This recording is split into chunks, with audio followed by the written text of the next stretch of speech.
ई शिक्षा कोष ऐप पर प्रतिबंध, उपस्थिति पंजी में दर्ज होगी उपस्थिति, विशिष्ट शिक्षकों को एनपीएस आवेदन करने पर लगी रोक, प्राथमिक बीएड शिक्षकों के वेतन निर्धारण को लेकर आदेश, राज्य कर्मियों को छुट्टी के 7 दिन पूर्व देनी होगी सूचना, सीटेड दिसंबर अपडेट्स, वेतन विपत्र के लिए आज और कल खुलेंगे कोषागार, स्कूलों का नया समय सुबह 8:30 से शाम 3:30 बजे तक, यूटाइस डेटा एंट्री में देरी पर 20 जिलों से स्पष्टीकरण, विद्यालय में नए सत्र के पहले दिन ही बच्चों को मिलेगी किताबें। दोस्तों स्वागत है आप सभी का बिहार विशिष्ट शिक्षक के अनमोल पेशकश शिक्षा संवाद के एक और फ्रेश एपिसोड में, जहां हम बातें करेंगे दिन भर की तमाम बड़ी खबरों के बारे में। साथियों सबसे पहले टीचर ऑफ द डे बनने के लिए Saurabh Kumar from Gaya and Rakesh Roshan from Nalanda ji को मेनी कॉन्ग्रेचुलेशंस। अगर आप भी बनना चाहते हैं टीचर ऑफ द डे तो इस वीडियो को शेयर करके अपने नाम और पता के साथ एक प्यारा सा कमेंट जरूर करिएगा।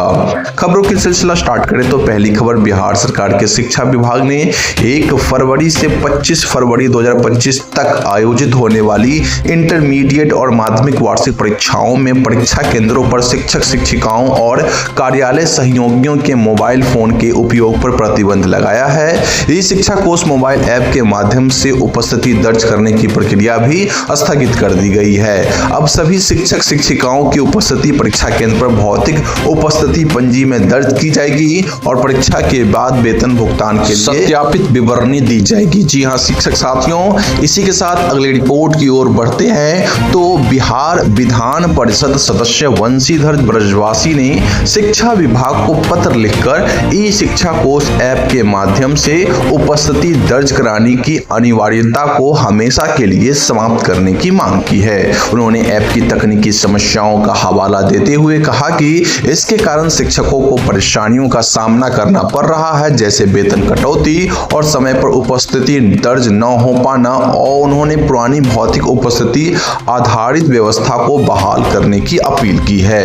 इसी के साथ अगली रिपोर्ट की ओर रुख करते हैं साथियों तो गोपालगंज डीपीओ स्थापना के आदेशानुसार सभी विशिष्ट शिक्षकों को सूचित किया जाता है कि वे 5 फरवरी 2025 तक नया एनपीएस आवेदन ऑनलाइन न करें, क्योंकि पहले के सभी आवेदन अस्वीकृत हो रहे हैं और नए आवेदन भी अस्वीकृत हो सकते हैं। सभी शिक्षक 5 फरवरी 2025 के बाद ही नया ईएनपीएस फॉर्म भरे।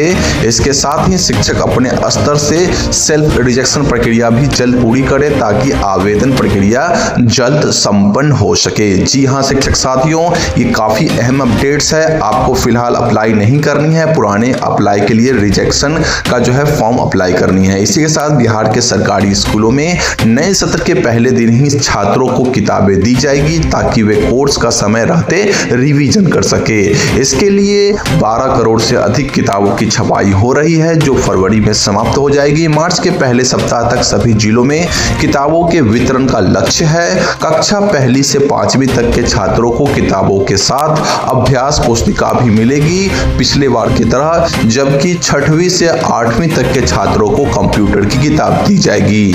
वहीं साथियों पटना में ठंड का असर कम होने पर जिला दंडाधिकारी डॉक्टर चंद्रशेखर सिंह ने सरकारी और निजी स्कूलों का समय बदलकर सुबह 8:30 से अपराह्न 3:30 बजे तक कर दिया है। इस दौरान शैक्षणिक गतिविधियां केवल तय समय में होगी। यह आदेश 1 फरवरी से 8 फरवरी तक लागू रहेगा। हालांकि प्री बोर्ड और बोर्ड परीक्षाओं के संचालन को इस आदेश से छूट दी गई है। ये दोनों परीक्षाएं पूर्व समय अनुसार चलती रहेगी, इसमें कोई बदलाव फिलहाल के समय में नहीं होने वाली है। इसी के साथ अगली रिपोर्ट की ओर बढ़ते हैं तो बिहार शिक्षा परियोजना परिषद के राज्य परियोजना निदेशक योगेंद्र सिंह ने 20 जिलों के शिक्षा पदाधिकारियों से यूडाइस प्लस 2024-25 डेटा एंट्री में शिथिलता के संबंध में स्पष्टीकरण मांगा है। समीक्षा में पाया गया कि कई जिलों में डेटा एंट्री राज्य औसत 90.20% से कम है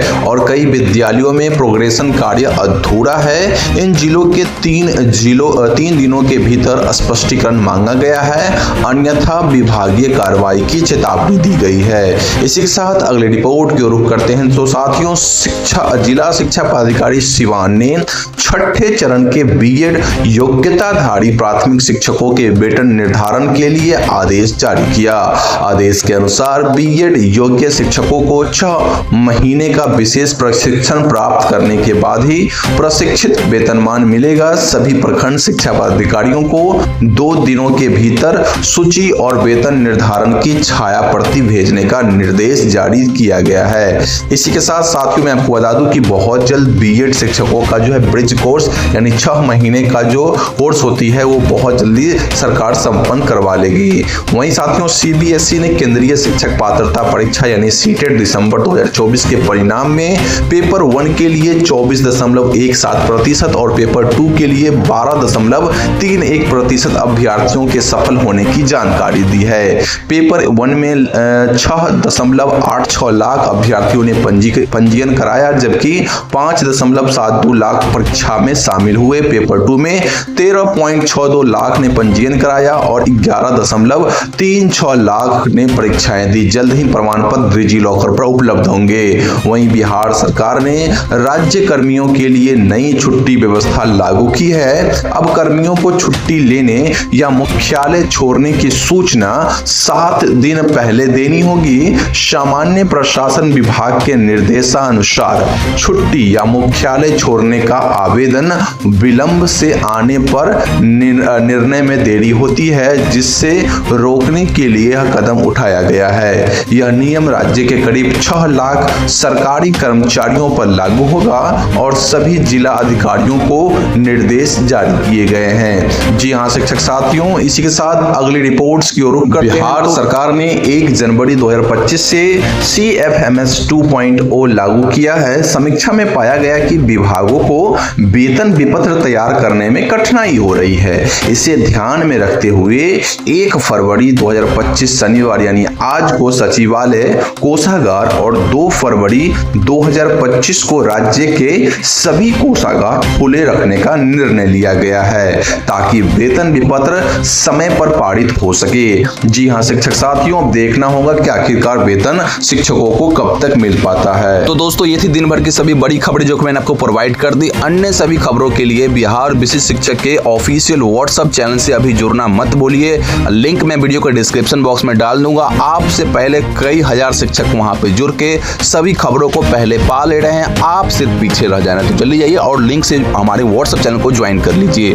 बाकी प्रतिदिन सुबह दिन भर की सभी बड़ी खबरों के साथ मैं इसी चैनल पर शिक्षा संवाद नामक एक वीडियो बनाता हूं, जिसमें आपको दिन भर की सभी खबरें प्रोवाइड कर देता हूं। तो अभी कभी इस चैनल को सब्सक्राइब करके बेल आइकन प्रेस कर लीजिए। साथ ही साथ मोटिवेशन के लिए वीडियो को लाइक करके और अपने शिक्षक संबंधित सभी ग्रुप्स में और अपने शिक्षक साथियों के पास इस वीडियो को जरूर पहुंचाइए, ठीक है ना, शेयर करके। बाकी मिलते हैं अगली वीडियो में। जय हिंद।